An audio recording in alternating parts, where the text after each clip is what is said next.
Hello student, the free academy में आपका स्वागत है। और आज जो 12th का टॉपिक है मेरा वो है कूलाम का नियम।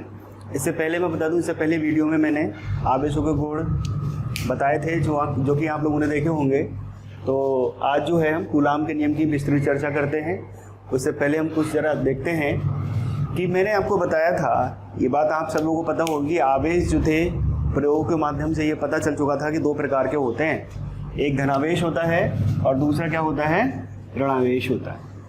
ठीक, हमें जब वैज्ञानिकों के माध्यम से, प्रयोगों के माध्यम से जब ये बात पता चली कि आवेश दो प्रकार के होते हैं और आवेश जो सजातीय आवेश होते हैं, मतलब सेम चार्जेस जो होते हैं, उनके बीच में जो है प्रतिकर्षण बल, ठीक, और जो विपरीत आवेश होते हैं उनके बीच में आकर्षण बल, ये सब जानकारी मिल गई। लेकिन कहीं ना कहीं ये तत्व अधूरा था कि इस तथ्य को मतलब ये बताना था कि जो आकर्षण या प्रतिकर्षण बल लग रहा है चार्ज के बीच में वो कितना लग रहा है। ये प्रामाणिकता उस समय तक प्राप्त नहीं हो पाई थी। लेकिन 1785 ईस्वी में हमारे फ्रांस के एक वैज्ञानिक थे जिनका नाम था कूलाम।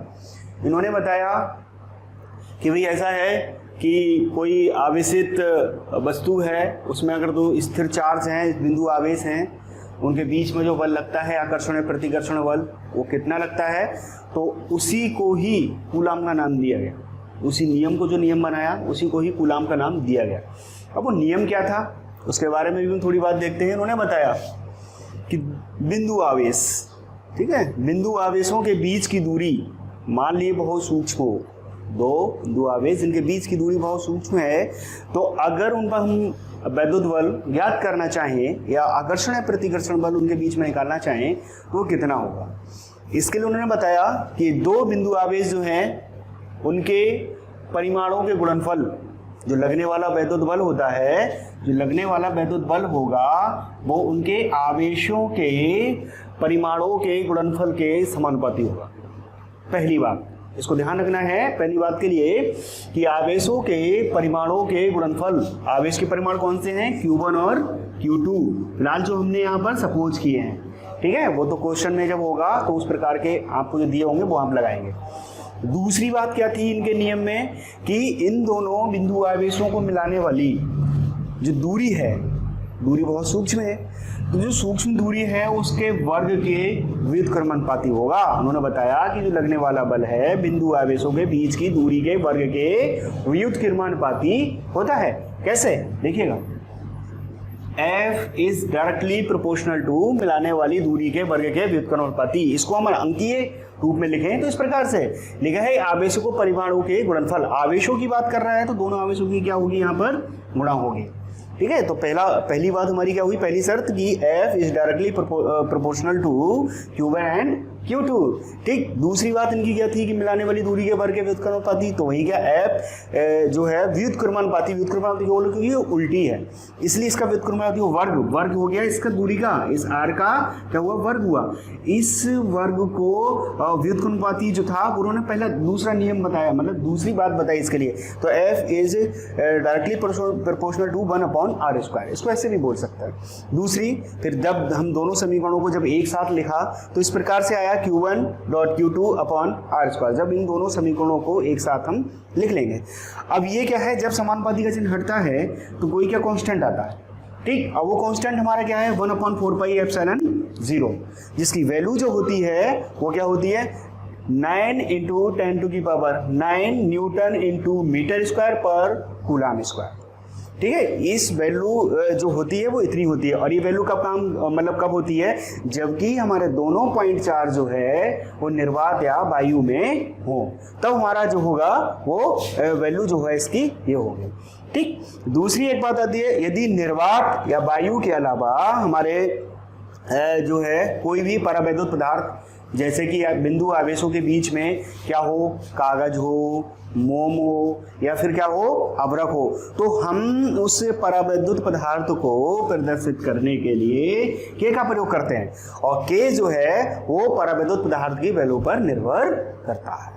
ठीक है, तो ये छोटी सी बात आप ध्यान रखेंगे कि जो के जो यहाँ पर अगर क्वेश्चंस में होगा या हम जब लगाएंगे तो के जो है उसकी वैल्यू हमें जो है क्या इंडिकेट कर रही है कि ये परावैद्युत पदार्थ है। ये तो छोटी सी बात रही कूलाम के नियम के बारे में कि कूलाम का नियम जो होता है किन्हीं भी 2 पॉइंट चार्ज के बीच में लगने वाला आकर्षण व प्रतिकर्षण बल जो होता है वो दोनों आवेशों के गुणनफल के समानुपाती तथा उन दोनों आवेशों के बीच की दूरी के वर्ग के व्युत्क्रमानुपाती होता है। ये कि हमारा जो है वो किसका नियम हुआ, ये हुआ कूलाम का नियम, जो कि कूलाम ने दिया था। ठीक, अब छोटी सी जो इंपॉर्टेंट बात यहाँ पर आती है, हम लोग यहाँ भूल जाते हैं या हम लोग जितना याद करते हैं बस हमने कूलाम का नियम रट लिया और रट के जो है फिर उसको कापी में फेर कर लिया, फिर उसके बाद हो गया। लेकिन ऐसा नहीं, कई सारी चीज़ें ऐसी हैं जो बहुत इंपॉर्टेंट होती हैं, जिनको हमें आगे के लिए बहुत काम मतलब आती है। ठीक, तो पहली चीज़ जो मैंने यहाँ पर बिंदु आवेश शब्द का प्रयोग किया, बहुत छोटी सी बात है कि बिंदु आवेश क्या है, ठीक है, लेकिन इसको समझना है हमें कि बिंदु आवेश होता क्या है। ये लिखा है कि यदि आवेशित वस्तुओं का आकार उनको पृथक करने वाली दूरी की तुलना में बहुत कम है। पृथक करने वाली दूरी कौन सी है, ये है। इसकी तुलना में अगर इनका साइज जो है बहुत क्या है, सूक्ष्म है, ठीक है, तो वस्तुओं को बिंदु आवेश कहेंगे। कि मतलब हमारे क्या हैं कि दो वस्तु हैं हमारे पास, दो आवेशित वस्तु और उनके बीच की दूरी r जो मैंने यहां पर ली थी वो, और उनका आकार। 3 बातें हमें ध्यान रखनी है कि आवेशित वस्तुओं का आकार उनके बीच की दूरी की तुलना में क्या है, बहुत कम है। तो जो वस्तु कहलाएगी वो क्या कहलाएगी, पॉइंट चार्ज मीन मतलब जो बिंदु आवेश मानेंगे उसके लिए, ठीक है। तो ये छोटी सी बात ध्यान रखना, इंपॉर्टेंट बात है, कभी कभी पूछ ली जाती है। अगली जो इंपॉर्टेंट बात ये आती है कि कूलाम के नियम के महत्व क्या है। देखो हमने पढ़ा, एग्जाम के लिए पढ़ लिया कि कूलाम का नियम ये है और जो है इस प्रकार से बताया कि कूलाम ने ये है, लेकिन कहीं ना कहीं जब हम आगे जब क्लासेस में पहुंचते हैं तो हमें इनके महत्व के बारे में भी ज़रूरत पड़ती है।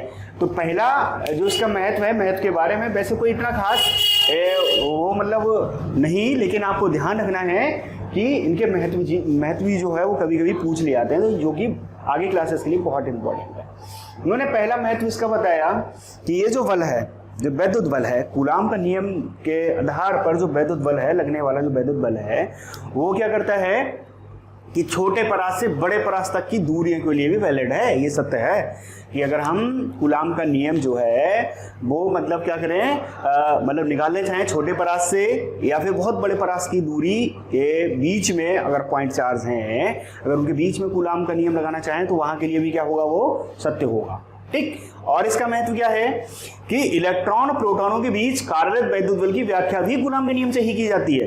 इलेक्ट्रॉन और प्रोटॉन के बीच में जो हमारा वैद्युत बल लग रहा है वो भी कूलाम के नियम से ही प्राप्त किया जाता है, ठीक है। ये बात ध्यान रखिए सभी स्टूडेंट, ये दोनों चीजें बहुत इंपॉर्टेंट है, इनके लिए भी ध्यान रखिए। तीसरी बात ये आती है कि अणु एवं परमाणु के बीच वैद्युत बलों की व्याख्या, अणु और परमाणु के बीच वैद्युत बलों की व्याख्या भी कूलाम के नियम के आधार पर की जाती है। और ये भी ध्यान रखना है, इसी के आधार पर ठोस और द्रव की संरचना का पता मतलब ये निर्माण करते हैं। जो अणु और परमाणु आपने सुना होगा कि मतलब अणु जो है ठोस में भी अणु पाए जा रहे हैं, द्रव में भी अणु पाए जा रहे हैं, तो कहीं ना कहीं जो है विविधता है और उसी विविधता के लिए यहाँ पर ये पॉइंट है कि वो कौन बता रहा है, वो विविधता जो है वो एक्सप्लेन कर रहा है हमारा कूलाम का नियम, ठीक है। उन्होंने बताया कि अणु और परमाणु के बीच वैद्युत बलों की व्याख्या जो है वो कौन करता है, ये कूलाम का नियम करता है। और दूसरा जिसके आधार पर हमारे ठोस और द्रवों की संरचना के बारे में भी पता चलता है या निर्माण करते हैं। परमाणु जो है ठोस और द्रव की संरचना का निर्माण करते हैं, किसके, कूलाम के नियम के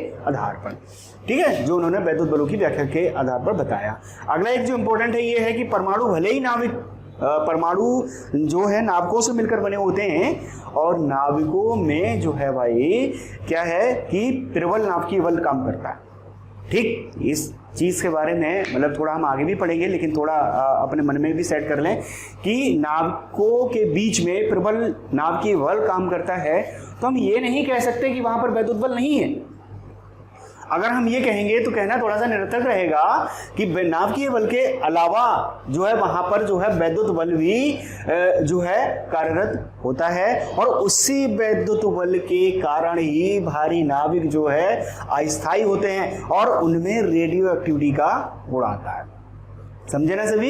इस बात को सभी ध्यान रखेंगे। तो आज जो है जो कूलाम का नियम था इसको अच्छे से कर लेंगे सभी लोग, और जो बताया है सभी जो है क्लियर है, कोई यहाँ पर मतलब किसी चीज़ के लिए नहीं है वो, तो ठीक है। ये ध्यान रखेंगे कि कूलाम का नियम किसने दिया, कैसे दिया, इसका महत्व, और जो है पॉइंट चार्ज जो है वो क्या होते हैं। दूसरा एक छोटी सी पॉइंट मैं यहाँ पर छोड़ गया कि इसमें जो एप्सिलॉन लगा हुआ है ये निर्वात में वैद्युशीलता है, जिसकी वैल्यू क्या होती है इसको भी हम आगे मतलब एक्सप्लेन करेंगे जब ये आएगा। फिलहाल आपको इतना ध्यान रखिएगा कि इसको एप्सिलॉन जो है वो क्या होता है, इसकी value 8.85 into 10⁻12 coulomb square newton into metre square होती है। इसको आप ध्यान रखेंगे, ठीक है।